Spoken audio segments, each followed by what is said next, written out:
Bom dia, Bruno.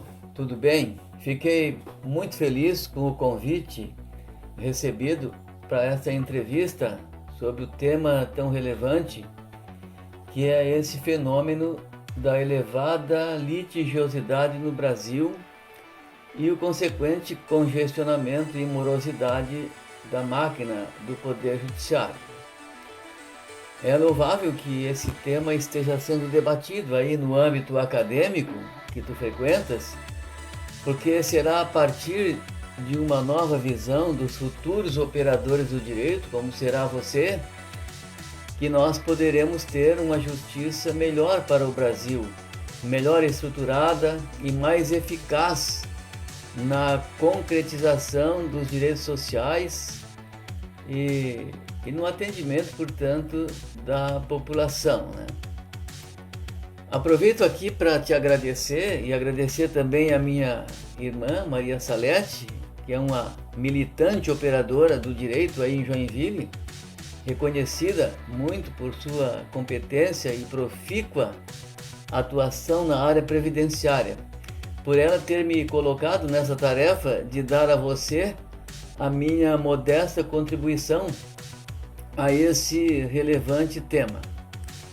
Talvez eu não esteja tão atualizado, pois fiz o curso de Ciências Jurídicas e Sociais pela Universidade Federal do Rio Grande do Sul no final da década de 1970 e ingressei na magistratura gaúcha no início da década de 1980. Fui pretor, que é um cargo de juiz já extinto, né? Era juiz temporário. Fui pretor em Passo Fundo por um curto período de tempo e logo em seguida fiz concurso para juiz de direito e atuei em várias comarcas do interior do Rio Grande do Sul por vários anos. Atualmente, como magistrado aposentado, eu estou exercendo a advocacia em Porto Alegre, com ênfase na área de família e sucessões. Quanto ao teu tema, eu posso dizer que durante o exercício da magistratura, eu já convivia com inúmeras dificuldades estruturais do Poder Judiciário e já naquela época muito se falava em soluções para vencer a elevada carga de processos, mesmo em comarcas pequenas do interior. Eu acompanhei então a evolução do que hoje denominamos de explosão da litigiosidade, em especial depois do advento da Constituição Federal de 1988. Constituição essa que consagrou, como você deve saber, inúmeros direitos fundamentais e direitos sociais, e isso veio a despertar uma maior conscientização da cidadania, dos cidadãos em geral, quanto à busca por seus direitos. E a primeira pergunta que você fez fala então em 80 milhões de processos tramitando no Brasil e você questiona qual seria a causa desse elevado grau de litigiosidade. Pois bem,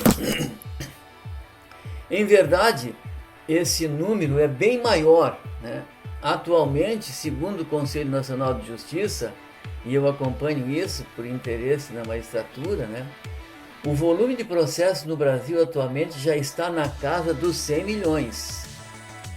Olhando esse fenômeno assim, a partir da minha experiência e do meu modesto ponto de vista, levando em consideração o exercício da judicância, eu me arrisco a afirmar que não há apenas uma causa determinante que levou o Brasil a essa verdadeira crise de abarrotamento do Poder Judiciário.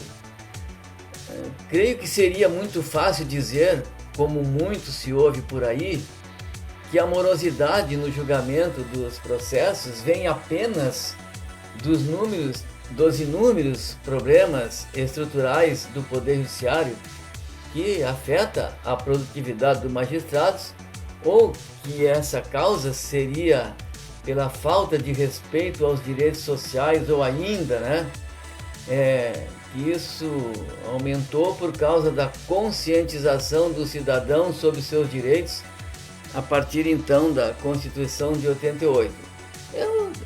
Tem alguma verdade aí, mas eu acredito que há inúmeras outras causas que ficam invisíveis à população e até mesmo não são percebidas por muitos profissionais operadores do direito, não se dão conta disso. Por exemplo, veja-se que os maiores volumes de processos, e que são até os mais demorados, são aqueles em que aparecem os maiores litigantes do país. E quem são esses maiores litigantes do país? São justamente a União, os estados, os municípios, os grandes bancos, as operadoras de telefonia. Para você ter uma ideia, Bruno, só o setor público, por incrível que pareça, segundo o Conselho Nacional de Justiça, com destaque para o INSS, né? Aí eu não estou falando da minha irmã aí, né? Só o setor público concentra mais da metade desse enorme volume processual. Os bancos e as operadoras de telefonia contribuem com 44%, segundo o Conselho Nacional de Justiça, desse volume de processo. Então significa que somente esses chamados grandes litigantes, que é setor público, né? União, Estado, município, grandes bancos, operadoras de telefonia, só esses grandes litigantes são responsáveis, olha só, por nada mais, nada menos do que 95% dessa explosão de litigiosidade no Brasil. Então nota que os demais litígios são proporcionalmente inexpressivos, 5% nos demais litígios. E olha, né, no meu entendimento, na minha modesta opinião, a produtividade dos magistrados, apesar das deficiências estruturais do Poder Judiciário, não pode ser considerada baixa, como às vezes a mídia apregoa. Pois ainda segundo o Conselho Nacional de Justiça, desde 2013, são julgados em média 15 milhões de processos em todo o país a cada ano. Mas a cada ano ingressam mais ou menos 17 milhões de novos processos. Então parece ser necessário, né, buscar soluções não só para estancar essa explosão de litigiosidade, mas para solucionar esses processos em andamento, esse grande resíduo que ainda assola e assoberba as prateleiras dos fóruns em geral no Brasil, né? Aí vem aí a sua segunda pergunta, que eu vou gravar junto com a primeira, para não ficar muito longo também, né? Você pergunta qual a minha opinião sobre uma busca alternativa de solução de conflitos como uma saída, né, para o congestionamento do Poder Judiciário. Pois bem, na minha modesta opinião, Bruno, eu acho que há alternativa, sim, para ao menos podermos, em curto espaço de tempo, minimizar esse imenso congestionamento do Poder Judiciário. Nós poderíamos começar pensando, por exemplo, em algumas mudanças de estrutura e de postura do próprio Poder Judiciário, que poderia muito bem promover, por exemplo, a interiorização dos juizados especiais, de modo que possa o Poder Judiciário ser protagonista e estar presente naqueles pequenos municípios que não são comarca e não possuem um foro. O Poder Judiciário não está presente ali.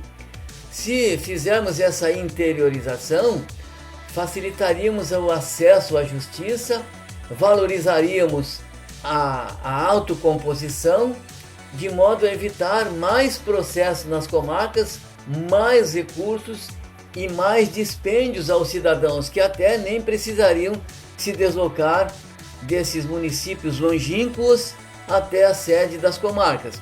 Eu tenho essa experiência porque eu atuei como juiz em comarca que congregavam 4 municípios, por exemplo, São José do Ouro, Barracão, Machadinho, Cacique Dobre. Eu tinha 4 municípios congregados numa só comarca. Então, essa interiorização que eu digamos, aponto como alternativa seria muito importante, porque evitaria o aumento de números de processos na comarca. Mas também não é só o Poder Judiciário que deve contribuir com essa solução, né?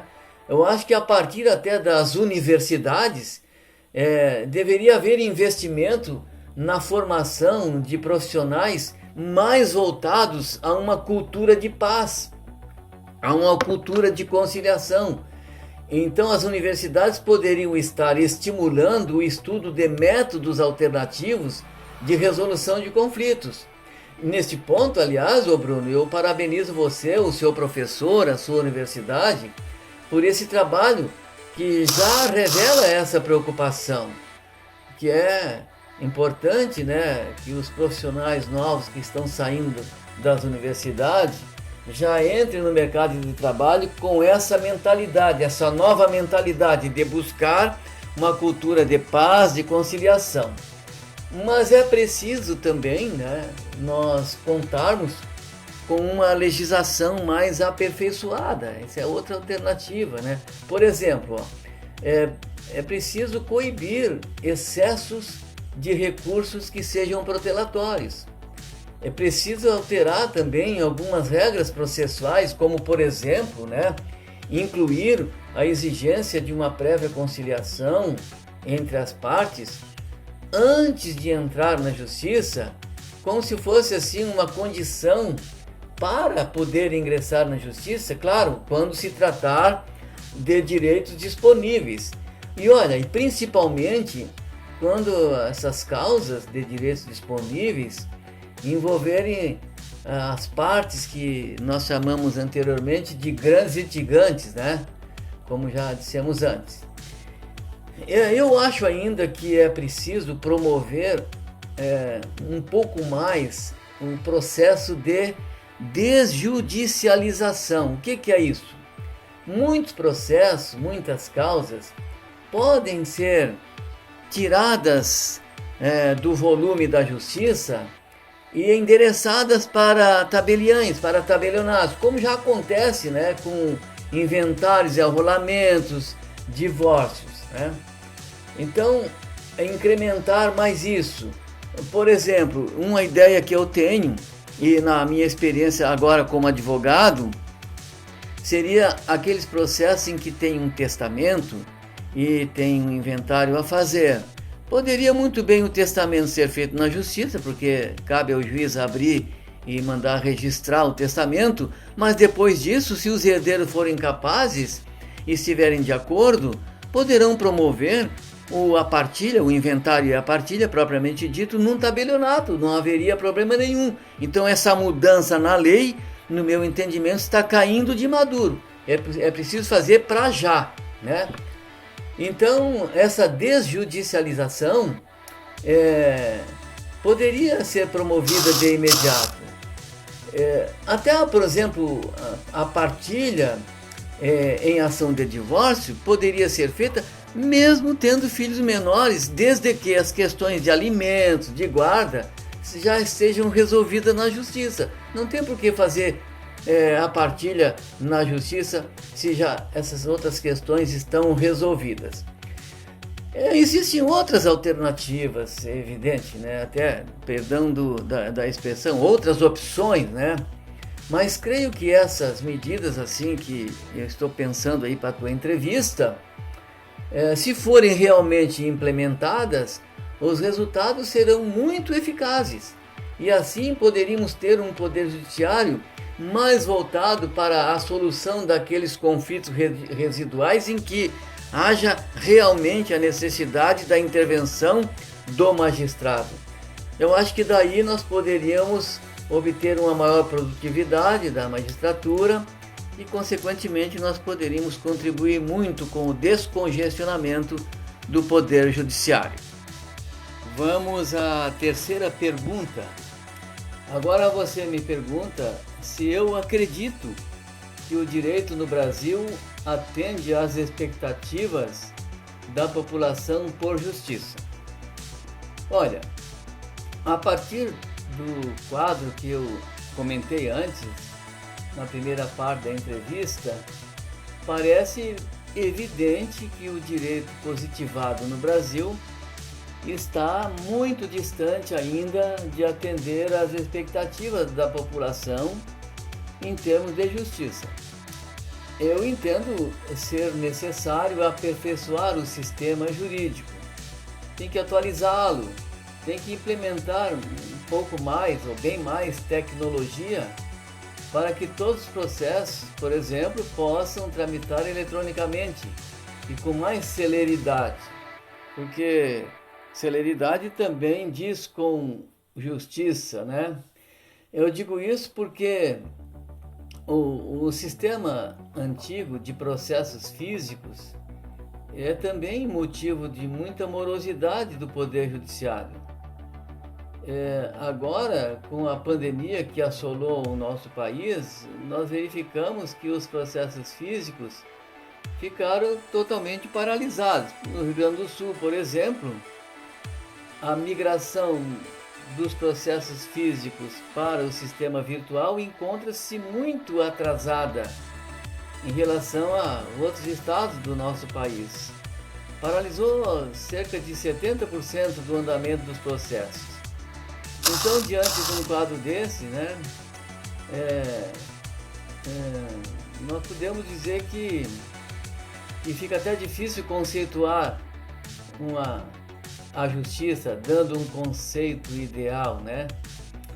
E você também me pede nessa pergunta terceira esse conceito ideal de justiça.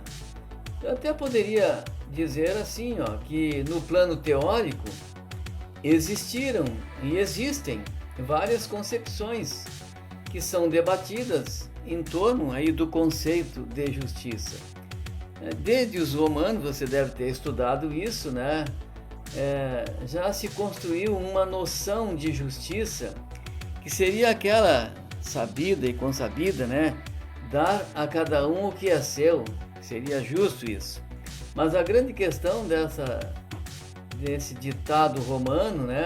É que é difícil saber qual é o seu de cada um, né? Vários filósofos, vou deixar de citar para não me alongar, e estudiosos do direito buscaram um ponto em comum dessas teorias todas, né? Mas eu vou deixar isso de lado porque essas discussões filosóficas elas são mais no plano do ideal, né? Eu particularmente parto do princípio de que a grande aspiração da humanidade é a efetivação da justiça. Isto é, né? A efetivação da justiça tendo como fundo, né, a realização do direito positivado em si.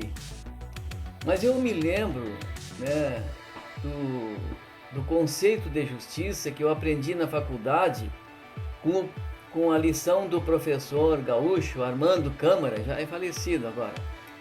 Ele adotava um conceito de justiça como sendo uma coisa bem simples, né? A justiça significaria uma relação de conformidade com o bem comum. Quer dizer, tudo que estiver, por exemplo, uma sentença que estiver em consonância, em conformidade com o bem comum e também com o direito positivo, não contrariando o direito positivo, ela é a concretização da efetivação da justiça. Esse é um conceito simples, mas na minha vivência judicante, eu incorporei essa noção bem simples, mas ela é também bem abrangente, né? Creio que se trata aí até de uma perfeita síntese do que seja a justiça. Repetindo, justiça seria uma relação de conformidade com o bem comum. Tudo que estiver fora ou contra o bem comum já seria uma injustiça. Bom, mas prosseguindo na gravação, acho que já vou para a quarta pergunta, né? Você pergunta se eu acredito se na existência de diferenças nas expectativas de justiça nas diversas camadas sociais. Olha, eu não tenho dúvida em confirmar, sim, que existem diferenças nas expectativas de justiça nas diferentes camadas ou nas diferentes classes sociais do Brasil. Eu até digo que são muitas essas diferenças, a começar pelas classes menos favorecidas, né, da população, que tem muitas dificuldades de acesso ao sistema judiciário, porque o sistema judiciário ainda é muito caro no Brasil. O Poder Judiciário, eu testemunho isso, não está preparado, também não está bem estruturado para acolher todas as demandas sociais. E por isso, como eu já afirmei anteriormente, né, Bruno, ainda está longe o nosso Poder Judiciário de assegurar e de concretizar um tratamento igualitário ou isonômico, né, ou até um tratamento digno no que diz respeito aos direitos fundamentais dos cidadãos, principalmente dos cidadãos que integram a camada social mais pobre do país. Por isso eu tenho a percepção de que o sistema jurídico brasileiro ele sempre foi e ainda é elitista. Veja você que a Constituição de 1988, e a qual já tem 68 emendas, imagina só, essa Constituição foi elaborada por integrantes da alta sociedade brasileira. E o que se nota é que a cada emenda a preocupação é maior com a chamada democracia, aqui democracia entre aspas, né, do que com as diferenças socioeconômicas da população.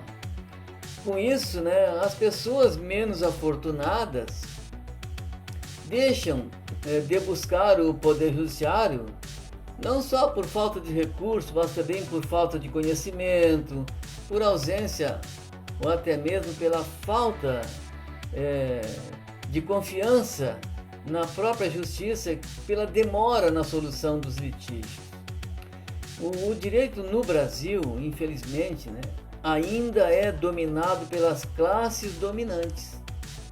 Então cabe a nós, operadores do direito, e você é um deles, né, será um deles, cabe a nós, tanto promotores, juízes, advogados, lutar para que haja no futuro um equilíbrio na distribuição da justiça, né? E eu aqui já entro até na resposta da sua última pergunta, ô Bruno, onde você fala sobre o papel dos profissionais do direito na concretização da justiça. Assim, a reflexão que eu faço nessa última questão, e que me vem à mente agora, é a de que o profissional do direito cada vez mais possui uma grande responsabilidade, não só no exercício direto da profissão, onde ele deve buscar a aplicação da lei no caso concreto, mas hoje a responsabilidade dos operadores do direito também se estende na aplicação da maneira mais correta e mais efetiva e, por que não dizer, né, mais justa da lei. Essa responsabilidade é muito grande, também no plano ético, né? E aí é algo assim que eu gostaria de frisar, né, nessa reflexão por último agora, que no plano ético hoje se exige que o profissional atue com muito zelo, zelando pelos princípios e valores sociais e adotando condutas, comportamentos honestos, sempre esses comportamentos voltados também para as mudanças, para os avanços sociais, mas sem esquecer, né, sempre de se dirigir para a proteção da dignidade própria do ser humano, também não esquecer o decoro profissional, a correção profissional, tudo isso são condutas que eu sempre entendi que são capazes de justificar uma atuação profissional daquele profissional que se considera como parte essencial na realização da justiça. Essa reflexão poderia ser estendida, porque não sei se você já ouviu falar em deontologia, a ética profissional, mais no plano filosófico, né? Essa questão aí dessa reflexão a gente pode, para encerrar assim, dizer que é o que hoje, né, a nossa sociedade mais reclama, que é a honestidade de propósito, né? A correção no comportamento, na atitude. E na nossa área do direito, isso tem um valor inestimável. Eu quero, antes de terminar essa gravação, agradecer esse privilégio, Bruno, que você me deu de eu poder expressar, ainda que de uma maneira muito informal, né, nessa entrevista, um pouquinho aí da minha experiência como juiz de direito e hoje também como advogado. Um grande abraço, sucesso para você, que você seja um profissional exemplar, né, no mundo do nosso direito e venha a dar excelentes contribuições para a efetivação da justiça no Brasil. Abração, obrigado, tchau.